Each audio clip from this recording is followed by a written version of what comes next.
안녕하세요 시청자 여러분, B1D 박준표 PD입니다. 이틀 전이었죠. 12월 29일 제주항공 여객기가 무안공항에서 9시 3분경 활주로를 이탈해 충돌하는 사고가 있었습니다. 많은 사상자를 빚어낸 사고였는데요. 이런 내용 다루기 전에 먼저 사상자와 유가족분들에게 깊은 애도의 말씀 보내겠습니다. 그래서 오늘은 이런 사고로 인해서 유가족을 비롯해 여러 국민들이 겪고 있는 PTSD 그리고 여러 감정에 대해 알아보는 시간 가져보도록 하겠습니다. 이에 대한 전문가 가천대기일병원 정신건강의학과 배승민 교수님 함께해 주셨습니다. 교수님 안녕하세요. 네, 불러주셔서 감사합니다. 네, 지금 제가 병원에 있는 것뿐만 아니라 소아청소년 정신의학회에서 재난과 트라우마 위원회라는 걸 하고 있는데요. 네. 사실 이 위원회에서 일이 적어야지 국민분들한테도 훨씬 좋은 세상일 텐데 이런 상황들이 자꾸 생기고 또 이게 병원에 오시는 분들뿐만 아니라 국민분들한테도 굉장히 큰 영향을 미치고 있어서 학회에서 지금 매우 걱정이 큰 상황입니다. 맞습니다. 사건 당일부터 지금까지 굉장히 여러 기사가 보도되면서 유가족들의 슬픔도 전해질 뿐만 아니라 네. 그런 일반 시민분들도 이런 사건에 대한 관심과 우려 역시 너무 네, 커지고 네. 있는 것 같아요. 네, 맞습니다. 그래서 여러 분들이 좀 PTSD, 트라우마를 겪고 네네네. 계신 분들이 많을 텐데 오늘은 이런 어떤 감정을 느끼고 어떻게 극복해야 하고 어떻게 좀 진행이 되는지 한번 교수님과 함께 자세히 알아보도록 하겠습니다. 네, 먼저 이 사건에 대해 간단히 알아보면 아까 말씀드린 대로 12월 29일 날 9시 3분경 아침이었죠. 무안공항에서 제주항공 여객기가 사고가 나면서 여객기에 타고 있는 총 181명 가운데 2명을 제외하고 모두 179명이 숨진 항공기 참사였습니다. 좀 교수님이 우려하시는 이 사건에 대한 생존자 2분 그리고 유가족, 국민들의 PTSD는 좀 어떤 게 있을까요? 우선 조금 용어를 좀 네. 정리를 해서 좀 생각을 해봐야 될 것 같은데요. 저희가 보통 트라우마라고 얘기하는 건 뭐 일상생활에서도 나 그 일 때문에 트라우마 받은 것 같아 이렇게 얘기들을 많이 하시지만 정신의학적인 트라우마 질환명과 연관된 트라우마의 정의는 우리가 일상생활에서 예측할 수 없는 생존의 위협을 객관적으로든 주관적으로든 위협을 받는다고 실제로 느낄 만한 그 정도의 심각한 사건들을 얘기합니다. 이번에 있었던 이 참사 역시 마찬가지로 그런 의미에서는 트라우마가 되겠죠. 네. 근데 문제는 이제 이 트라우마가 PTSD라는 정신과적인 진단명으로 이어질 것인가 말 것인가에 대해서는 사실 그 사건 직후에 그 사건을 위해서 사람들이 노력하는 정도, 그 사회적인 분위기, 수습과 그 회복을 위한 그런 모든 에너지들이 다 겹쳤을 때 결국엔 그 회복 방향이 트라우마에서 정말 PTSD라는 어떤 진단명으로 갈지 아니면은 회복의 방향으로 갈지 나뉘어진다라고 볼 수 있습니다. 그래서 사실 이런 상황이 생길 땐 모든 사람들이 큰 충격을 받고 트라우마 반응을 보이고 다양한 트라우마 반응을 보이면서 일상적이지 않은 좀 비이성적인 모습을 보일 수도 있고 좀 이상한 모습들 내가 평상시라면 이러지 않을 텐데 참 힘들다. 뭐 어떤 분들은 집중이 참 잘 안 된다고 말씀하시기도 하고 정말 가족이나 관련 없는 사람들인데도 불구하고 일상생활에서 자꾸 눈물이 나서 집중하기가 어렵다. 내지는 감정적으로 너무 힘들다. 정말 상관없는 상황인데도 이제 수면 불안, 수면이라던가 이제 식사조차 잘 안 된다고 호소하시는 경우들도 있는데요. 이런 모든 반응들이 지금 사실 어떻게 보면 정상적인, 비정상적인 상황에서 당연히 있을 수밖에 없는 정상적인 반응이라고 해야 될 것 같고요. 이것을 섣불리 이제 PTSD란 진단명을 붙이는 거는 조금 우려되는 내용일 것 같습니다. 그래서 모든 문제를 보이는 걸 다 병리화할 필요는 없고 지금은 이 정도 충격에서는 국민들도 사건과 무관하게 느껴진다고 하더라도 같은 국가의 국민들이고 또 비슷한 경험들을 하셨을 수도 있고 또 가족들 간의 어떤 시간을 보내다가 이런 비참한 참사가 일어났다는 점에서 많은 분들이 사실 공감을 어느 정도든지 다 했을 수밖에 없기 때문에 내 일이 아니지만 당연히 트라우마 반응이라고 할 만한 그런 비정상적인 상황에 정상적인 반응을 보이실 수밖에 없을 것 같아요. 사실 이게 오래된 일도 아니고 당장 이틀밖에 안 된 네, 일이잖아요. 맞습니다. 그러다 보니까 아직도 언론이나 뭐 여러 TV를 틀면 많은 기사들이 볼 수 네. 있는데 저도 그런 영상이나 기사들을 보면서 괜히 두려워지고 되게 그런 이야기가 전해질수록 안타깝더라고요. 네. 그런 게 많은 분들에게서 나타나고 있는 것 같습니다. 그런 감정이. 지금 안 그래도 우리나라가 이제 참사를 어떻게 다루느냐에 대해서 사실 많은 전문가분들이 이제 논란과 이제 논의를 하고 계시지만 예전과의 조금의 차이점은 긍정적인 부분은 이제 이런 영상들을 특히 아이들 같은 경우에 노출이 좀 반복적으로 너무 많이 될 경우에는 심리적으로 좀 취약해질 수가 있다, 스트레스를 받을 수 있다는 걸 알게 되면서 우선 영상이 보이기 전에 뭐 미리 좀 경고를 안내를 해주신다던가 아니면은 반복적으로 너무 노출되지 않도록 그런 영상 면에서 좀 주의를 해주신다던가 그런 언론에서의 노력을 해주시는 부분은 옛날보다 충분히 많이 늘어났다고 생각이 되지만 안타깝게도 이게 영상이라는 것이 이제 그렇게 공론화되어 있는 그런 영상뿐만 아니라 아이들 같은 경우에는 사실 핸드폰을 통해서 네, 소셜 미디어 통해서 아이들끼리 영상을 통해서 사실 어른들의 어떤 모니터링이 안 되는 노출도 사실 많을 수 있거든요. 그거나 뭐 네, 다볼 수 있잖아요. 네네. 그런 면에서는 이렇게 좀 정제되지 않은 영상이나 논란이나 논의 사항들이 아이들이나 또 취약하신 분들한테 좀 무분별하게 전달될 수 있다는 면에서는 그런 부분은 과거에 비해서 조금 더 우려가 좀 더 많이 되는 부분이라고 할 수 있을 것 같습니다. 저도 예를 들어 뭐 공중파 3사 채널을 봤을 때는 이게 사건 영상을 보면은 추락해서 네. 이게 활주를 꼭 가다가 끊긴 다음에 최종 네. 장면만 보여주더라고요. 네, 네. 근데 이런 그래서 이 영상이 편집됐구나 했는데 네. 다른 유튜브 채널들을 보면은 이렇게 풀 영상이 네, 네. 풀 영상을 보니까 훨씬 더 그런 감정의 네. 동요나 충격이 훨씬 큰 게 네, 딱 네. 느껴졌습니다. 인간의 뇌가 이런 활자화된 것보다 그리고 그렇게 서면으로 이제 생각하는 것보다는 실제로 보는 화면들 그리고 그 화면들이 굉장히 생생하게 뭐 흑백보다는 좀 컬러풀하다던가 그걸 좀 더 가까이 찍었다던가 이런 것들이 인간의 뇌에 훨씬 더 큰 영향을 미치고요. 특히나 그게 반복적으로 재생되는 걸 볼 경우에는 스스로 생각하는 것보다 나의 뇌에 상당히 큰 영향을 미칠 수 있습니다.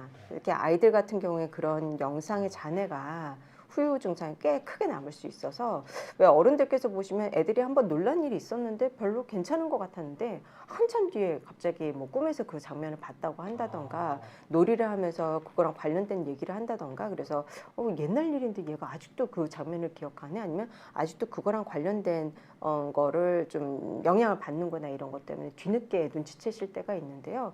지금의 이 상황도 지금 현재보다는 앞으로 아이들한테 미칠 영향에 대해서도 저희가 좀 생각을 해봐야 되는 상황인 것 같습니다. 아이들이 조금 이번 사고 같은 좀 어떻게 보면 충격적인 영상이 네. 반복적으로 노출되다 보면 이렇게 내재된 공포로 좀 오래 갈 수도 있겠네요. 이게 문제는 왜냐하면 네. 비행기라는 게 특히 많은 경우에 이제 남자아이들이 좀 더 좋아하는 장난감입니다. 그래서 네. 어린아이들 같은 경우에 이제 비행기를 보는 것들도 좋아하고 실제로 갖고 노는 것들도 좋아하고 그래서 탈 것들을 좋아하지만 그 중에서도 비행기에 대한 관심이 좀 큰 아이들도 있는데요. 그렇죠. 그러면서 또 여행을 다니거나 그러면서 또 비행기에서 좋은 경험을 하는 아이들도 있을 텐데 그런 모든 것들이 좀 영향을 이번에 이런 충격적인 영상이 아이들한테는 그 경험이나 놀이랑 다 연결돼서 좀 부정적인 내지는 일반적으로 좀 자기가 소화하기에는 좀 버거운 영향을 주는 이미지가 될 수 있다는 점에서는 조금 우려가 더 되는 편입니다. 그렇죠. 사실 네. 어린 특히 말씀하신 대로 남성 네. 아이들 같은 경우는 뭐 이륙할 때는 뭐 출발한다 하면서 네. 되게 설레기도 하고 네. 장난감을 가지고 놀기도 하면서 되게 재밌는 네, 그런 맞습니다. 좋은 이미지였다면 이번 사건을 계기로 조금은 부정적이고 네. 공포의 물체 네. 그렇게 될까봐 저도 그런 생각을 네, 드니까 할 수밖에 없을 그러네요. 것 같습니다. 아이들 같은 경우 진료실에서 보면은 굉장히 좋아하던 어디 놀러 가거나 드라이브 하거나 이런 걸 좋아하던 아이들이 차에서 사고가 나는 경우들이 가끔 있거든요. 네. 그래서 자동차 사고 때문에 어른들께서 굉장히 걱정이 돼서 이제 병원 진료실로 와서 아이들의 트라우마나 이런 것들에 대한 우려를 표현을 하시고 아이들이 괜찮은지 좀 체크를 해보길 원하시는 경우들이 있는데요. 기존에 좋아했던 아이들의 경우에도 자동차에 대한 무서움이 없고 즐거워했던 아이들도 한번 교통사고라던가 이런 것 때문에 충격을 받으면 아니면 본인이 직접 겪지는 않았지만 진료 오는 아이들 중에서는 이제 자기 친구나 가까운 사람들이 사고가 났다는 걸 보거나 아니면 들었던 아이들이 이전과는 다르게 자동차에 대한 좀 공포라던가 타는 거에 대해서 좀 긴장을 하고 힘들어하는 경우들이 생길 수 있거든요. 그래서 이번의 경우에도 이 뉴스라는 게 어떻게 보면 우리나라는 아이들을 보도록 되어 있는 뉴스 채널은 아니잖아요. 그쵸, 근데 다 성인 어른들은 대상이니까. 굉장히 지금 놀라고 어떤 상황인지 알고 싶으시다 보니까 특히 이제 주말에 일어났기 때문에 영상을 뉴스를 계속 보신 경우들이 있었을 텐데 그런 면에서 아이들이 거기에 신경을 쓰지 않는 것처럼 겉으로는 그렇게 보인다고 하더라도 계속 화면에 노출되고 그 장면을 반복적으로 봤던 아이들의 경우에는 영향을 받을 가능성이 좀 있다고 봐야 될 것 같습니다. 네. 그러니까 더 언론이나 또 네. 부모님들의 역할이 더 중요하겠네요. 특히 네, 지금 아이들한테는. 굉장히 중요한 상황이라고 생각이 됩니다. 알겠습니다. 네. 특히 어린아이들은 그런 부분에 취약하기 때문에 네, 말씀하신 네. 대로 조금 영상 노출에 네. 좀 주의할 필요가 있다. 네, 네. 알겠습니다. 이제 다음 얘기로 조금 이 두 분의 생존자에 대한 네. 관심도 굉장히 커지고 있습니다. 이분에 대한 좀 진료를 하셨던 병원장의 인터뷰를 들어보면 좀 트라우마도 있으시고 회복에 도움되지 않겠다는 판단에 따라서 사고 당시 상황에 대해서 좀 자세하게 묻지 않았다. 이런 상황을 밝혔는데요. 정신건강의학과 협진도 예정돼 있다고 하는데 이런 PTSD를 겪으실 확률이 굉장히 높으실 텐데 네, 이런 환자분들 고위험군이시죠. 그렇죠. 네. 이런 환자분들에게 좀 어떻게 대해야 하는지 좀 사고 당시를 안 묻는 것이 좋을지 특히 뭐 한 분은 아예 사고 기억을 못 한다고 하셨더라고요. 아마 네. 이분이 그 해리 반응 때문에 흔히 네. 얘기하는 이 해리 반응이라는 건 트라우마 반응인데요. 인간의 뇌가 너무 극심한 스트레스, 예상치 못한 충격에 노출이 되면 일종의 어떻게 보면은 마치 컴퓨터에서 어떤 C 드라이브, 뭐 D 드라이브를 차단시키는 것처럼 그쪽에 의한 자극을 아예 안 받으려고 하는 영상 네. 그런 반응들을 보일 수 있는데요. 이분이 만약에 그런 반응으로 내지는 또 뇌에서의 어떤 충격 때문에 이런 기억을 못 하시는 반응을 보인다고 하면은 일반적으로는 이렇게 기억을 못 하실 때 조금 더 어떻게 보면은 이후에 트라우마 반응이 일어날 가능성이 좀 더 높다고도 보기도 합니다. 그래서 이 두 분이 사실 굉장히 큰 충격을 신체적으로 받으셨을 수밖에 없는 상황이고 네. 더더군다나 아무도 이 정도의 파장을 예상치도 못하신 그렇죠. 상황에서 겪으셨기 때문에 특히 이제 신체적으로도 제가 알기로는 굉장히 많은 좀 신체적인 충격도 크신 상태라서 사건에 대해서 필요 이상으로 자극되는 건 이 두 분한테는 좀 특히나 심리적으로는 조금 좀 주의를 해야 되지 않을까, 요주의가 필요한 상황이 아닐까라는 생각이 듭니다. 근데 뭐 아까 그 해리 반응이라고 네, 말씀하셨는데 네, 네, 네. 기억을 이렇게 좀 잃으셨더라도 이렇게 내재적 트라우마가 계속 남아 있게 되는 건가요? 그러니까 본인 네. 스스로는 못 느끼시는데요. 저한테 진료 오셨던 분들 같은 경우에는 이제 나중에 상황이 알게 되니까 네. 가해자분이 어느 지역에 있는 가해자였는데 피해자분이 사건을 겪었을 당시에는 본인이 기억하시기로는 가해자가 어느 지역 분인지 본인은 정말 기억이 안 난다고 하셨어요. 네. 근데 나중에 이제 트라우마 치료가 진행이 되면서 어느 정도 회복이 되니까 그 가해자가 있었던 지역에 대해서 기억이 떠오르기 시작하면서 내가 그 지역 지명이 언급이 될 수 있는 모든 루트를 그동안 사실 다 피해 다녔었는데 본인이 왜 그랬는지 스스로도 모르셨다가 나중에 회복이 되시고 나서야 내가 이 충격 때문에 이런 고통 때문에 그쪽을 회피하고 있었구나라는 걸 뒤늦게 아시기도 하셨거든요. 본능적으로 좀 피하게 되는 건가요? 네, 그래서 실제로 지금 현재는 그런 실험을 할 수가 없지만 과거에 있는 실험들 보면은 이제 기억 상실이 있는 뇌 손상이 있어서 기억 상실이 있는 분한테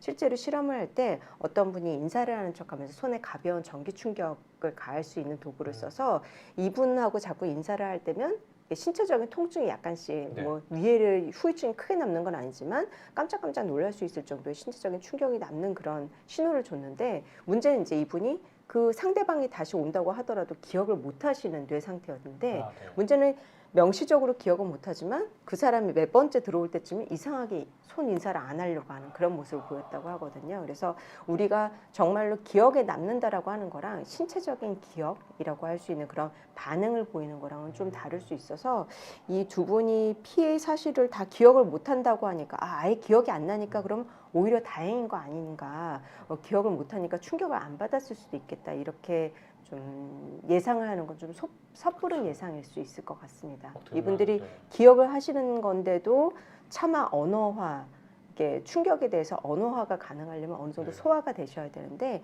이 충격이 너무 크셔서 말로 구체화돼서 바깥으로 나올 정도로 언어화가 안 되시는 상황이라서 기억을 못하시고 말씀 못한다고 얘기하실 수도 있고 실제로 아까 말씀드렸던 것처럼 어떤 충격 해리 반응 때문에 얘기가 안 나오는 걸 수도 있는데 어느 쪽이든 간에 굳이 그거를 강제적으로 언어화시키려고 너무 노력하는 거 내지는 이게 기억 안 난다니까 무조건 괜찮겠다 이렇게 섣부르게 좀 안심하는 거 양쪽 다 좀 주의가 필요할 수 있는 자세일 것 같습니다. 기억이 없다고 해서 괜찮은 게 아니라 오히려 너무 큰 충격이기 때문에 그게 네. 기억을 못하는 걸 수 있다. 네, 그럴 가능성이 있습니다. 어떻게 보면 아까 말씀하신 게 몸이 기억한다는 네. 거네요. 네.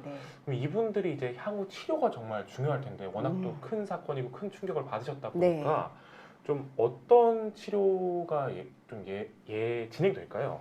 우선 트라우마 상황이 벌어지면 네. 보통은 이제 저희가 아주 간단하게 나눌 때는 한 3가지 단계의 치료법을 생각을 합니다. 네. 이제 첫 번째 단계는 안정화라고 해서요. 어떤 충격을 받고 신체와 뇌 반응이 정상 반응에서 이탈한, 그래서 긴장도도 좀 높아진다던가 아니면 해리 반응이 일어나서 오히려 그런 긴장도 관리 자체가 안 될 수준이라던가 이런 식으로 변화가 일어났을 때 그걸 약간 원래 상태로 최대한 돌려주려는 안정화 반응을 좀 하게 됩니다. 거기에 이제 많이들 요가나 이런 운동에서 하시는 이제 호흡법이라던가 이완 명상 이런 것들을 활용한 방법 통해서 교육도 같이 해서 이런 나의 비정상적인 이런 상황에서 내가 보이는 반응들이 어떻게 보면 이게 정상적인 반응이라는 거, 내가 이 충격을 받으신 분들이 나 이러다 미치는 거 아닌가, 나 너무 이상해진 것 같아, 내가 다시는 되돌아갈 수 없는 거 아닌가 이런 식으로 공포감을 가지시는 경우가 있는데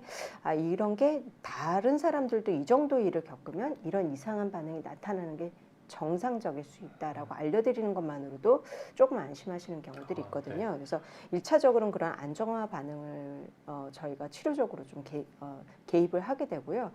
가벼운 경우나 이제 상황에 따라서는 안정화만으로도 충분히 원래 본인 모습 내지는 일상적으로 적응하실 수 있는 단계까지 좀 돌아가실 수 있는 분들이 있는데 지금 상황 정도의 상황에서는 특히나 이런 트라우마 진원지라고 하죠. 지진이라고 치면 저희가 지진이 일어난 그 지진 진원이라고 할 그 부위에서 멀어지는 수위에 따라서 저희가 지진의 충격이 좀 크고 적고를 보는 것처럼 트라우마도 가까이 있으셨던 분, 더 직접적으로 영향을 받은 분들로부터 거리를 멀리하는 단계까지 굉장히 다양한 트라우마의 영향을 받으실 수 있는데 진원지가 이 트라우마 상황하고 가까우셨던 분들, 가까운 지인이 겪으셨다던가 좀 더 그 직접적으로 그 현장에 계셨다던가 아니면 지금 그 현장에서 돕고 계시는 많은 분들이라던가 이런 분들은 조금 더 어떻게 보면 진원하고 가깝다고 보실 수 있기 때문에 안정화 반응만으로는 좋아지기 어려운 상황이 있을 수도 있거든요. 그럴 땐 저희가 이제 기억 처리라고 해서 트라우마 기억에 대해서 개입을 하는 방법을 들어가게 됩니다. 근데 사실 이 과정이라는 게 막 언제까지는 딱 안정화해야 되고 딱 언제까지는 트라우마 처리를 해야 되고 이렇게 딱딱 나뉘어져 있는 건 아니고요.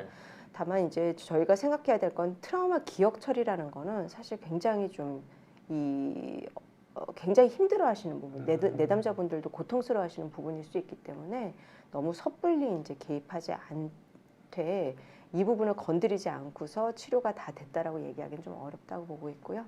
그래서 트라우마 기억 처리를 충분히 해서 이분이 트라우마 상황을 뭐 극복한다라고 얘기하기는 사실 이 정도의 심각한 상황에서 저희가 뭐 극복해냈다, 이겨냈다 이렇게 얘기하기는 좀 어려울 것 같고요.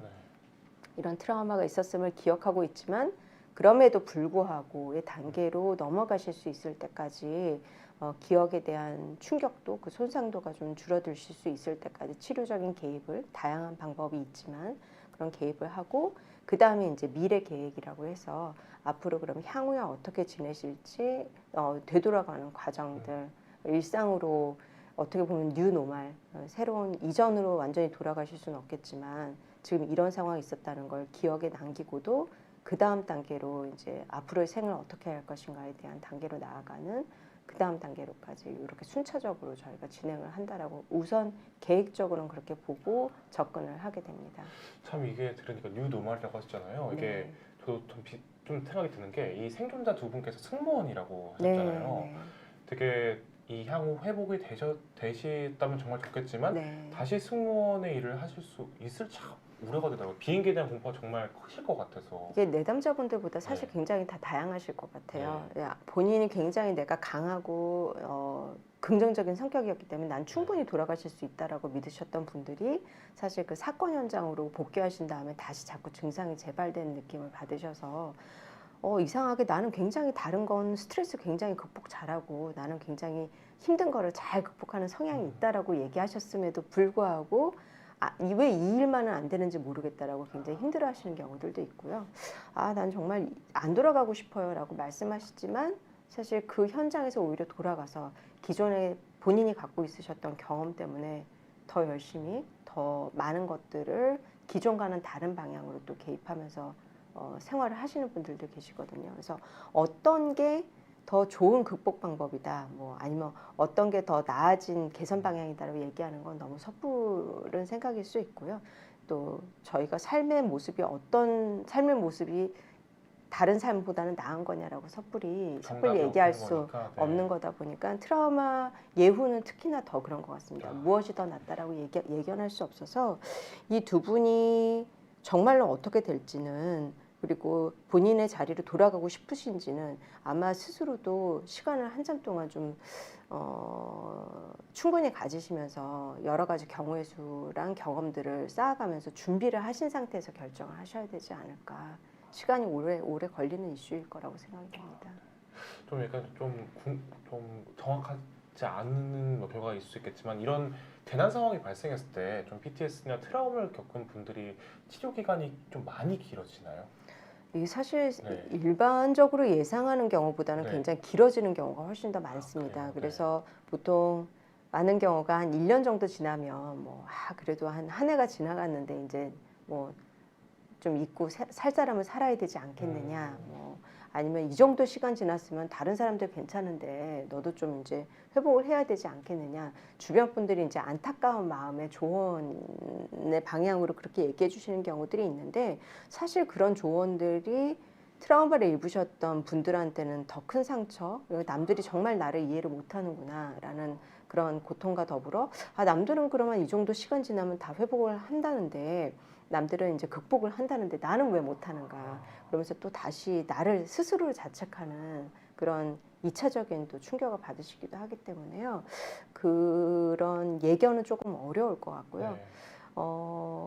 연구에 따르면 1년 정도 지났을 때 회복하시는 분들이 보통 절반 이상은 된다라고 보긴 하지만 네. PTSD 중증도에 따라서 우리나라가 사실 트라우마 역사가 굉장히 길다라고 봤을 때 전쟁과 여러 가지 이런 고통을 겪으셨던 분들을 보면은 몇십 년이 지났는데도 여전히 나는 그날 그 현장에 있었던 그날 그 시간 같이 느껴진다라고 얘기하시는 분들이 많이 있으시거든요.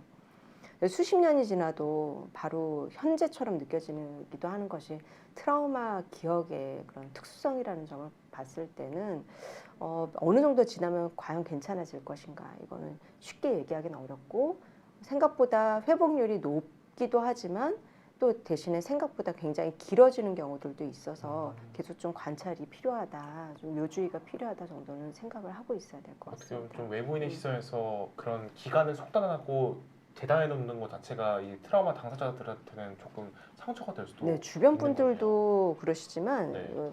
본인 스스로도 나 빨리 극복할 것 같아. 지금 좀 괜찮아지고 있는 것 같아요. 라고 생각하셨다가 바로 그 다음 세션에 와서는 지난주만 해도 많이 좋아졌는데 이번 주 갑자기 또 왜 이러는지 모르겠다. 또 이게 본인이 생각한 계획, 치료 경과라고 생각하는 거랑 또 벗어나는 거에 대해서 피해를 입으셨던 분들이 또 충격을 많이 받으시기도 하고요.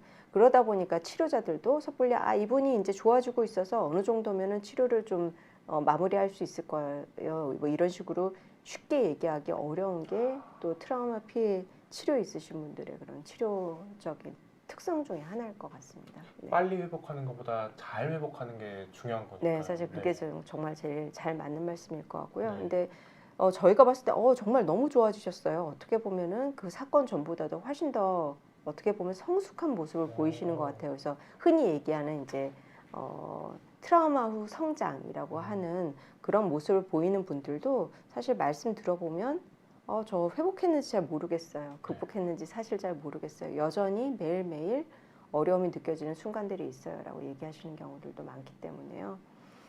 근데 그런 모습을 보이는 게 과연 그러면은 나는 평생 트라우마에서 못 벗어나는 거냐? 나는 그러면 계속 평생 피해자냐? 그런 부분은 또 이제 좀 생각해 볼 거리가 있는 것 같습니다. 인간의 삶이라는 게 트라우마를 아예 입지 않고 무결한 상태에서 살 수 있는 건 아니니까요. 그렇죠. 근데 다만 이 정도의 큰 충격을 받는 거는 일반적인 대다수의 사람들이 예상할 수 있는 범위 바깥이기 때문에 남들이 나를 쉽게 이해해 주거나 나 스스로도 쉽게 예견하기는 좀 어려운 길에 내가 들어섰다라고 생각해야 될 상황이 아닐까 싶습니다. 평생 한번 겪을까 말까 한 정말 큰 네. 규모의 참사였으니까요. 모쪼록 정말 그 생존자 두 분이 빨리가 아니라 잘 회복하셨으면 좋겠습니다. 그럼 이제 좀 이 생존자분들을 넘어서 유가족분들도 정말 네. 마음의 상처가 크실 것 같습니다. 너무나 많은 분이죠. 그 179명이 숨진 네. 사건이다 보니까 그 너무나도 많은 유가족이 생겨났잖아요. 그래서 이분들이 좀 언론에 제가 그게 기억이 나거든요. 언론에 나와서 한 분이 대표로 좀 기자분들한테 부탁하는 말을 했었잖아요. 뭐 개인으로 따로 와서 취재하지 말아달라고 네. 그런 식으로 하는 기사도 봤거든요.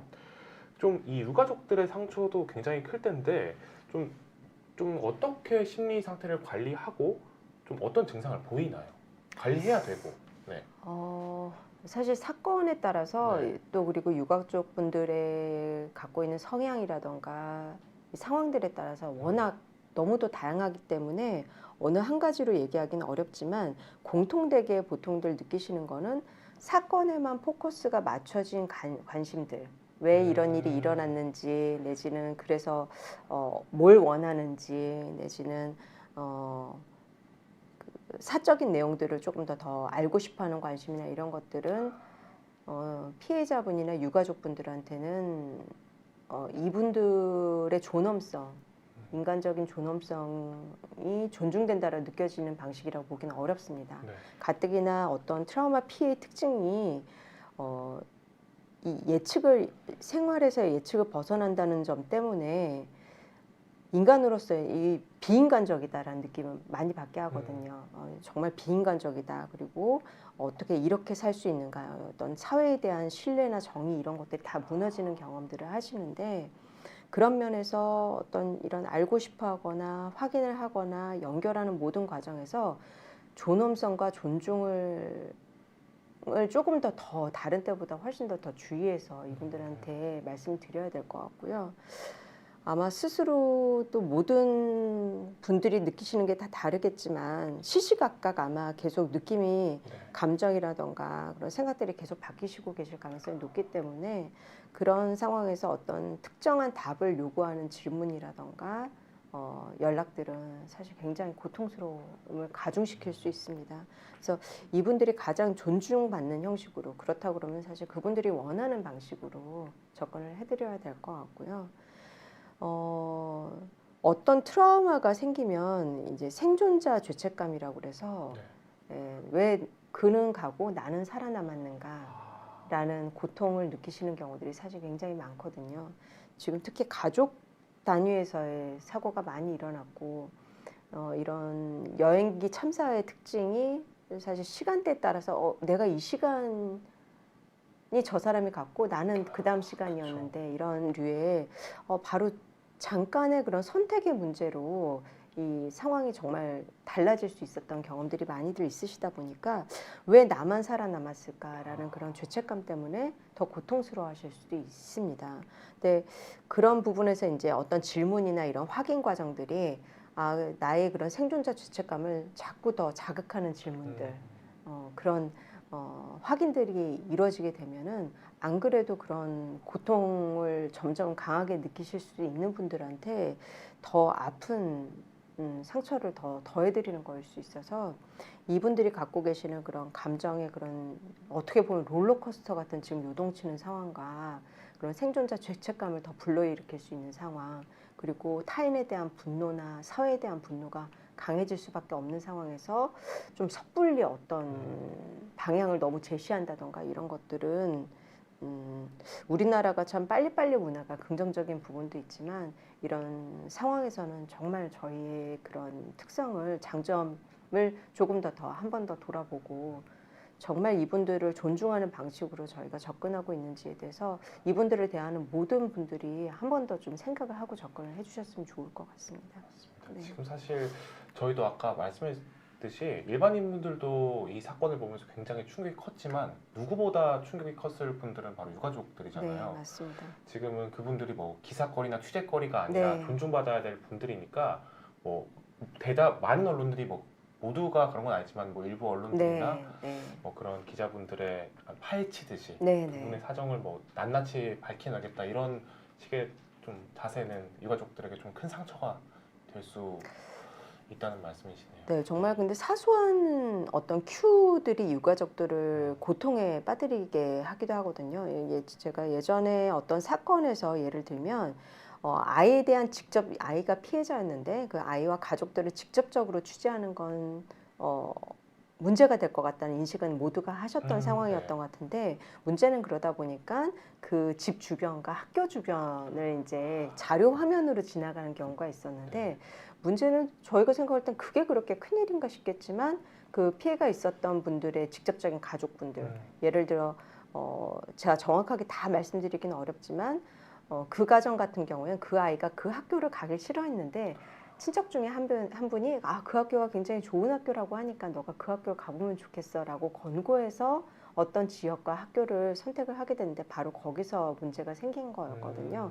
그러다 보니까 가족들 간에도 자료 화면이 나올 때마다 그분도 굉장히 고통스러워하시고 주변의 가족들도 이제 다시 한번 트라우마 반응이 자꾸 일어나다 보니까 전혀 그 피해자를 특정하는 내용이 아닌 그 학교의 전경이 지나가는 것만으로도 그 가족분들은 굉장히 좀 친척분들까지 고통스러워하신 경우들이 있었거든요. 그래서 죄책감에 휩싸일 수 네, 있으니까요. 네. 그래서 우리가 흔히 생각하는 거의 범위 바깥에서도 그런 반응들이 다 영향을 줄 수 있다는 거를 저희가 좀 잘 생각을 하고 그걸 감안해서 언론에서 다뤄줘야 될 것 같고요.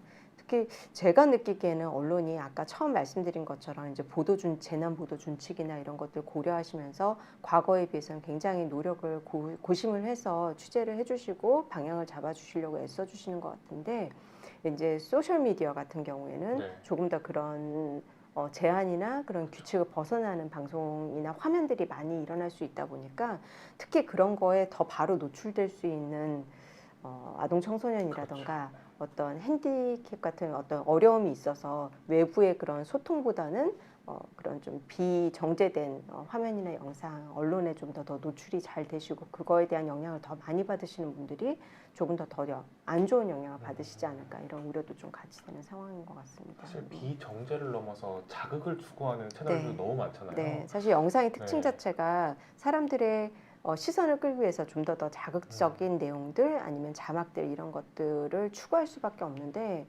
그런 것들이 지금 특히 이 상황에서는 정말로 큰 위험이 될 수 있는 그런 상황이라고 생각이 됩니다. 네, 맞습니다. 사실 일반인들 입장에서는 뭐 이거는 괜찮지 않을까 하는 것도 네. 사실 유가족들이나 피해자 입장에서는 굉장히 그런 요소들로부터 충격을 다시 한번 회상할 수 있는 계기가 되니까요. 네. 고민이 되는 거는 또 이제 걱정을 해야 될 부분들은 이 영상을 보시는 상황에서는 보시는 분들은 나는 괜찮은데 이제 나랑 관련 없는 내용들이고 이런 내용이었구나 내가 알고 싶었는데 좀 더 다뤄주는 것 같네 라고 생각하시면서 영상을 바로 보실 때는 크게 우려를 하시지 않다가 사실 인간의 뇌가 소화가 지금 안 되고 있는 것일 수 있는 거는 현장에서 잘 못 느끼실 수도 있거든요. 그래서 화면을 처음에 볼 때는 잘 못 느끼시다가 반복적으로 보시면서는 나중에 이제 수면에 이제 어려움이 생긴다던가 일상생활에서 그 화면과 관련된 장면들에 필요 이상으로 자꾸 자극을 받거나 연관성을 느끼신다던가 그런 뒤늦은 문제가 생길 수도 있기 때문에 이 영상들을 조금 너무 과도하게 노출이 되는 거는 나는 괜찮은 것 같다는 생각이 드는 어른들이라고 하시더라도 조금 더 좀 주의를 한 번 더 기울여 주시길 좀 당부드리고 싶습니다. 사실 그렇잖아요. 너무나 큰 충격을 받으면 현실감이 없다는 막 느낌이 들 수 있잖아요. 그래서 오히려 괜찮다고 생각해도 사실 알고 보면 깊은 상처가 패여 있는 그런 상황인 거죠. 좀 다치신 분들이 어떻게 보면 저도 예전에 한번 경험에 이제 굉장히 좀 다급한 상황에서 막 뭐 정리를 해야 될 수 있었는데 이제 돌풍 불어가지고 막 유리가 깨지고 이런 네, 상황이었거든요.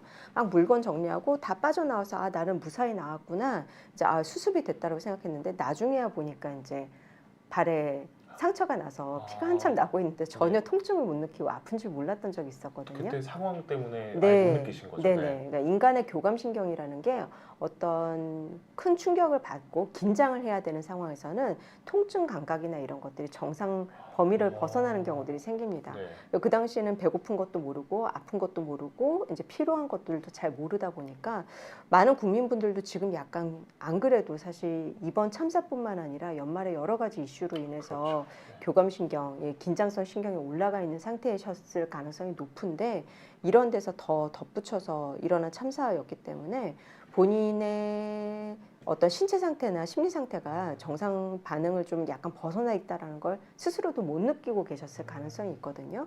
그러다 보니까 화면을 보면서도 괜찮은 것 같다. 이제 요 내용은 나 알아야지. 여기에 내가 상처를 받는다는 생각은 못 하면서 노출이 되고 계실 가능성이 있는데 문제는 이제 그런 것들이 누적돼서 나의 뇌라는 게 인간의 뇌라는 게 한계가 있고 또 이제 소화할 수 있는 데에 어떤 좀 용량이 있는 네, 거예요. 용량이 있다 보니까 나도 모르게 그 용량을 약간 벗어났을 때는 생각보다는 후유 증상을 좀 오랫동안 느낄 수 있다는 점에서 또 같이 사는 사회이기 때문에 한 명이 그렇게 영향을 받고 계시면 같이 일하시는 분들이든 가족분들이든 옆에서 영향을 받으실 수밖에 없거든요.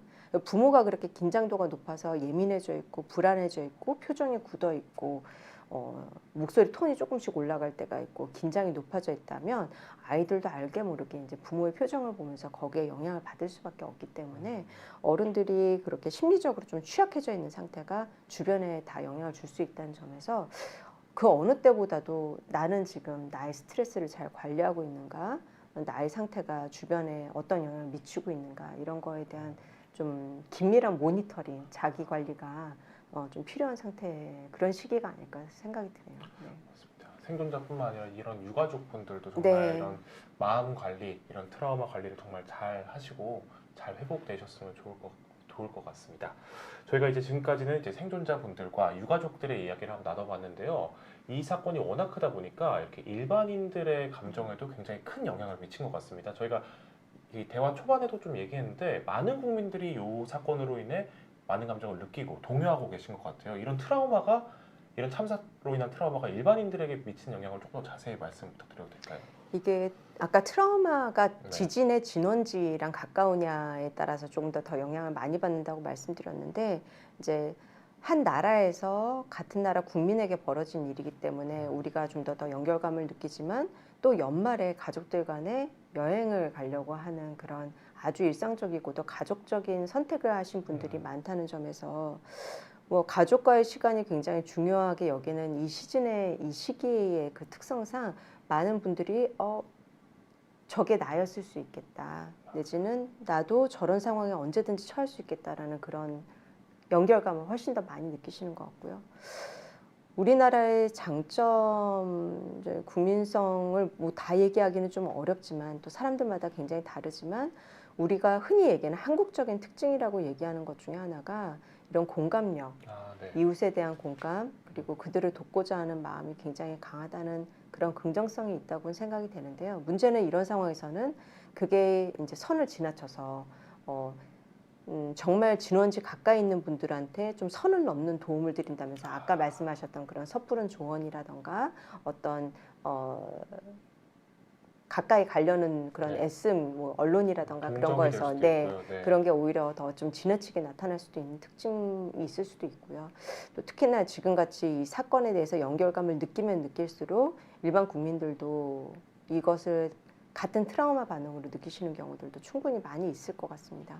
아까 제가 교감신경이 지금 연말에 원래 언제나 그런 건 아니지만 우리나라 지금 특수성 때문에 여러 가지 이벤트들이 겹치면서 어떤 사태들이 겹치면서 많은 분들이 긴장도가 올라가고 스트레스가 올라가 있는 상황이라고 느끼고 있는 상황에서 이런 일이 벌어졌기 때문에 어떻게 보면 좀 극단적으로 교감신경, 부교감신경 이런 자율신경계 이상이 오신 분들이 정신과 진료로 오시는 환자분들이실 텐데 오히려 에너지가 너무 떨어져 있으셨던 우울증 있으셨던 분들은 오히려 요즘엔 좀 자살 생각도 잘 안 나고 처지는 느낌이 좀 덜하다. 그래서 오히려 증상이 좋아진 건가 이렇게 갸웃하시는 분들도 있으세요. 아, 네. 그러니까 몸의 에너지가 너무 떨어져 있다가 긴장도가 높이 올라가다 보니까 오히려 약간의 이제 사회적인 관심도도 생기고 무력감도 좀 줄어드는 것 같고 고통감은 느껴지면서 이전에 우울증이 심하신 분들은 감정이 잘 안 느껴지시기도 하시는데 그래서 네. 무감각증 뭐 이런 얘기들도 하시는데 오히려 지금 이 정도의 큰 사안이다 그렇죠. 보니까 감정이 생생하게 느껴지면서 좀 이전과는 좀 증상이 변화가 생기고 있는 것 같다 이렇게 느끼시는 분들도 계시고 겉으로 볼 때는 에너지가 있어 보이니까 좀 증상이 좋아지고 계시나 이렇게 그런 생각이 들게 하는 분들도 있는데 문제는 원래도 내지는 이번에 최근에 이런 이슈들 때문에 불안이 높아져 있던 분들이거든요. 그런 분들은 기본적인 불안 수준 자체가 네, 에너지의 그런 교감신경이 안 그래도 각성돼 있는 상태에서 이런 참사 장면이라던가 뉴스에 자꾸 노출되고 또 그런 부분에 굉장히 생각을 하실 수밖에 없다 보니까 교감신경 굉장히 올라가 있을 때의 특징이 이제 수면장애. 아, 네. 네, 수면장애를 굉장히 많이 호소하시고 소화가 안 된다, 식사가 안 된다. 아마 저도 약간 그런 증상을 느꼈는데요. 이번 상황이 생겼을 때 소화가 잘 안 되는 것 같고, 네, 입맛이 좀 다 달라지는 것 같고, 이런 참사가 일어났는데 내가 음식 생각이 나는 게 맞는가 이런 류의 생각까지 좀 들면서 어떤 신체적인 패턴 자체가 다 변하는 경우들이 좀 생기는데 이런 것들이 역시나 이제 교감신경이 항진되면서 생기는 증상이라고 볼 수 있습니다. 아이들 같은 경우에도 굉장히 예민해져서 집중 잘 못한다던가 사소한 거에도 굉장히 좀 민감하게 반응한다던가 이런 모습들을 다 보일 수가 있는데요. 그러니까 이게 전 국민이 이렇게 영향을 받는다고 하면은 아까 말씀드렸던 것처럼 가족 중에 한 분이 그런 증상이 있을 때 주변 사람들이 영향을 받을 수밖에 없고 직장 내 어떤 한 사람이 교감신경이 너무 올라가서 스트레스가 굉장히 민감해져 있는 상태라면 업무를 같이 하는 다른 사람들도 관련돼서 영향을 조금씩 받을 수밖에 없는 것처럼 전 국민이 어떻게 보면 이런 자율신경계 이상을 일부는 어느 정도씩은 지금 다 겪고 있는 게 아닐까. 그래서 그런 부분에서 지금 연말에 자기 관리가 전체 지역 사회와 전체 사회에서의 그런 마음 관리가 굉장히 필요한 상황이 아닐까 이런 생각이 드는 시기일 수밖에 없는 것 같고요. 네. 사실 이 사건과 별개로도 연말에 굉장히 사건이 많았다 보니까 많은 네. 국민들이 이런 불안 수준이 높아지고 그냥 감정에 좀 동요가 많이 일어난 상태에서 네. 사건이 또 터지다 네. 보니까 방금 교수님께서 말씀하신 것처럼 많은 국민들에게 좀 영향을 끼쳤던 것 같습니다. 네. 이런 감정 영향이 조금 더 진짜 사회적 현상으로 발전되는 고 있다는 좀 모습도 보이는데요. 실제로 국민들이 좀 여행을 계획하셨던 분들이 많았잖아요. 네. 연말이다 보니까 많이 네, 놀러들 맞습니다. 가시고 있었는데 네. 여행 취소를 하고 비행기표 취소를 하는 현상도 좀 생기고 있다고 합니다. 좀 항공기 타는 것을 두려워하는 게 현상이 된 것 같은데 이런 현상은 좀 어떻게 바라보시나요? 근데 사실 이거는 어쩔 수 없는 네. 상황일 것 같습니다. 그래서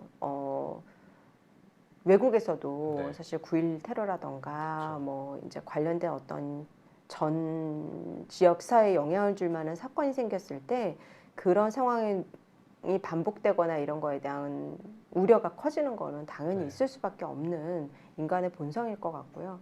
근데 여행 면에서도 당연히 두려움과 이전과는 다른 시선을 가지실 수밖에 없을 것 같습니다. 근데 하나 생각해야 될 거는 그래도 뭐 우리나라 지역 경제를 위해서 무조건 여행을 가야지 뭐 이런 생각만으로 내가 아직 마음의 준비가 안 되는데 아까 말씀드렸던 그런 준비가 안 된 상태의 교감신경 이상이라던가 이런 것들이 나뿐만 아니라 내 가족들도 사실은 와 있어서 힘든 상태인데 억지로 여행을 생각하시는 건 조금 더 우려가 될 것 같고요. 괜찮을 거야, 뭐 네, 별일겠어 네. 하면서 그래서 최면을 걸면서 그쵸. 가는 그래서 거죠. 나의 상태랑 그 상황이라던가 이런 것들을 좀 잘 좀 점검해 보시고 준비가 됐을 때 가셔야 되지 않을까. 네. 준비가 되는 상황으로 가셔야 되지 않을까. 그런 면에서 좀 숙고해 보고 결정을 하시는 게 필요할 것 같고요.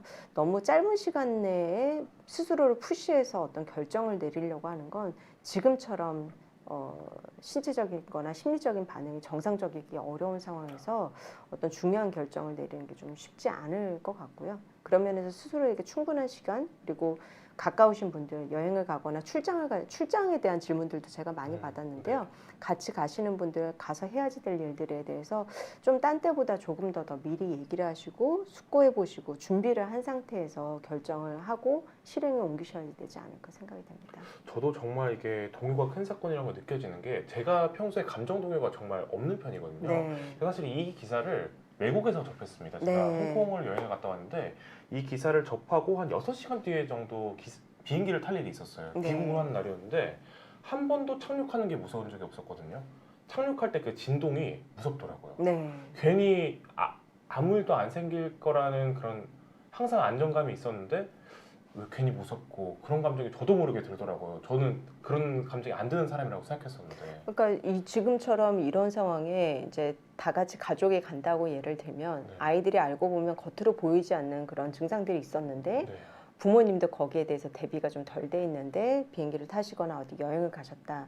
근데 거기 현장에서 연관된 증상들, 트라우마 증상들이 좀 스트레스 반응들이 나타났다 할 때는 미리 예상하거나 준비를 못한다 그러면 더 대처하기가 어려워서 굉장히 우리 사회에서 여행이라는 게 어떻게 보면 굉장히 큰 마음 먹고 또 가족을 위해서 중요한 시간을 할애하는 건데 준비 안 된 상태에서 나 스스로에 대한 가족에 대한 상황에 대한 판단이나 정리 없이 하셨다가 지금 그런 어려움을 겪으시게 되면 정말 애써서 가졌던 시간들이 훨씬 더 또 어려워지실 수 있으니까 그런 면에서 더 충분히 좀 숙고해보고 결정하시는 게 필요할 것 같아요. 네. 우리 이번 사건뿐만 아니라 굉장히 많은 좀 여러 참사가 있었잖아요. 이태원도 그렇고 네. 이번에 비행기 추락도 있고 그 이후에는 그 지역이나 그 운행 수단을 대한 사람들이 좀 공포감을 가지고 많이 걱정하시는 것 같아요. 그래서 이런 현상은 조금 피할 수 없는 일인 거겠죠. 네. 네. 코로나를 예를 들자면 네. 코로나 시기에 저희가 오염에 대한 공포가 굉장히 높고 근데 사실 그런 불안이나 스트레스가 어느 정도는 질병을 예방하고 상황을 정리하는데 좀 어떻게 보면 좀 순기능적인 적응적인 행동이긴 했는데요. 그래서 이런 어려움이 있고 어떤 충격을 받았을 때 그런 상황들을 조금 더 좀 조심하게 되는 성향이 생기는 거는 어떻게 보면은 인간의 생존을 위한 본능이라고 볼 수 있을 것 같고요. 다만 그게 그 정도 선을 벗어나서 내가 꼭 그런 역할을 해야지 되거나 그런 상황에 처해야 되는데 무조건 모조리 다 생각 없이 나 그냥 싫어라는 생각만으로 피하는 것보다는 내가 그러면 거기에 정말 그런 감정을 가질 만큼 영향을 받을 상황인지 그리고 그거에 대해서 영향받는 나의 그런 마음이 어떻게 보면 이게 정상 범주에 해당이 될지 안 될지 그게 내 일상생활이나 내가 원하는 목표에 얼마나 지장이 되느냐 아니냐에 따라서 좀 결정을 해야 될 것 같은데 지금 현재는 사실 다 판단하기 어려운 상황일 것 같습니다. 온 전국이 사실은 모두가 다 영향을 받고 있는 시기이기 때문에 이 시기에 빨리 내가 나는 아무렇지 않아야지 이렇게 뭐 수습을 한다던가 나는 이런 상황으로 다 이렇게 넘기고 있구나라고 섣불리 내 상태를 예단하기에는 시간이 오래 걸릴 수 있는 이슈라서 좀 더 시간을 두시고 나의 상태를 계속 중간중간 점검해 나가시는 게 좀 필요하지 않을까 싶습니다. 알겠습니다. 오늘 이렇게 생존자의 트라우마나 PTSD부터 유가족 그리고 일반인들에게 끼치는 영향까지 자세히 좀 살펴봤는데요. 마지막으로 좀 워낙 큰 사건이다 보니까 유가족이나 일반인 분들에게 드릴 수 있는 마지막 말씀만 부탁드리겠습니다. 아까 생존자 죄책감이나 이런 다양한 반응들이 생길 수밖에 없다고 말씀을 드렸는데요. 그러다 보니까 어떤 도움이나 어떤 필요한 상황이더라도 내가 이런 도움을 구하거나 어떤 좀 더 나아지는 게 잘못된 선택이다 내지는 그러면 안 된다는 생각을 가지시고 주변의 도움의 손길이라던가 치료의 선택을 극구 힘들어하시는 그러고 안 받으시려고 하시는 경우가 사실 굉장히 많은데요.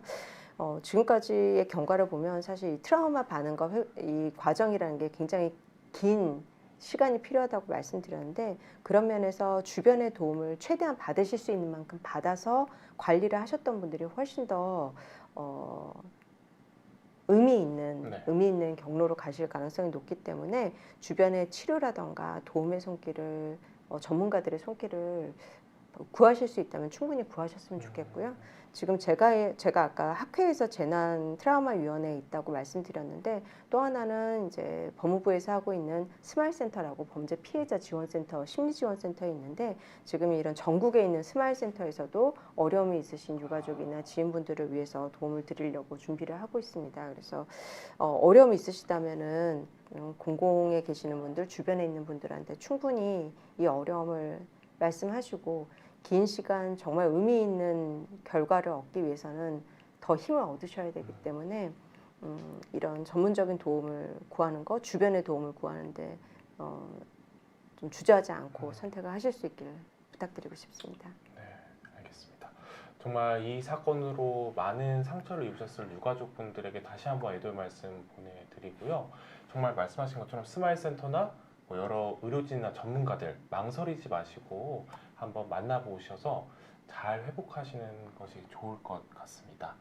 네, 오늘 이렇게 큰 어떻게 뭐 말씀하기 어려우실 수도 있는 좀 참사되어 많은 분들이 슬픔을 겪고 있는 좋은 말씀해주신 배승민 교수님 다시 한번 감사드립니다. 네, 불러주셔서 감사합니다. 감사합니다.